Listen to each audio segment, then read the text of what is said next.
Howdy train fans. So looks like this is going to be a twofer day. Decided to give you an update about what I have been working on the train layout. It's not a lot, but I think it's somewhat significant.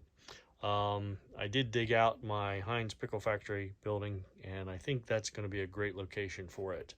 And it answers my question about what I'm going to do with that spur. I'm just going to extend it out a little bit and be done with it.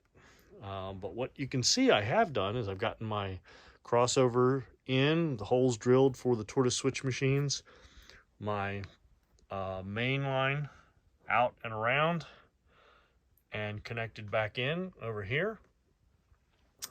Started digging out, in addition to the pickle house, I found my loading dock. I think it's going to go there for unloading boxcars as part of the team track here. In addition to that, I dug out one of my nicer locomotives. This was an Athearn SD40-2, probably about 10-year-old version. It does have a DCC plug in it, but right now it's running on DC. So I'm using this as a test vehicle for the layout. And here's a blast from the past. Here I dug out my old power pack from when I was in junior high. My dad bought me this for one of my birthdays, and it was I don't know if you can read this, but this was one of the ones that had the momentum built into it, along with the brakes that you could simulate as close to possible, air quotes, realistic trains starting and stopping. So I put a couple alligator clips on it, hooked it up, and I'll just give you a rundown, juice it up a little bit, let you watch this go round and round.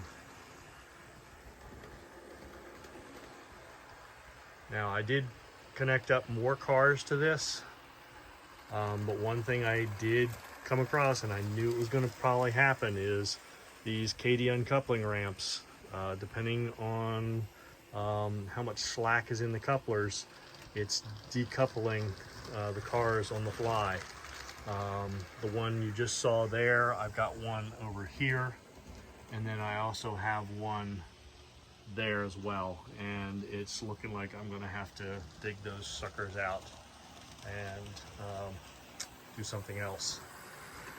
So I knew it was going to happen, but anyway, so in addition to that, I did come across a paper copy of my train inventory, which I had lost the Excel file, so I was very happy to find this.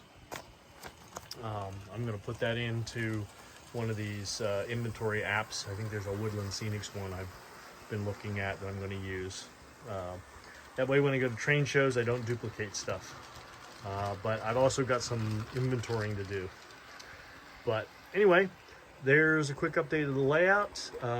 Next thing on the block is to work on this inner loop here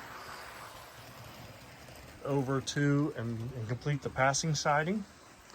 And then once I have all of that done, then I'll move to the inside here and finish all the industries and the runaround track. And then I'll get to wiring it for DCC, because I do have a Digitrax system that I am dying to hook up. So there you go.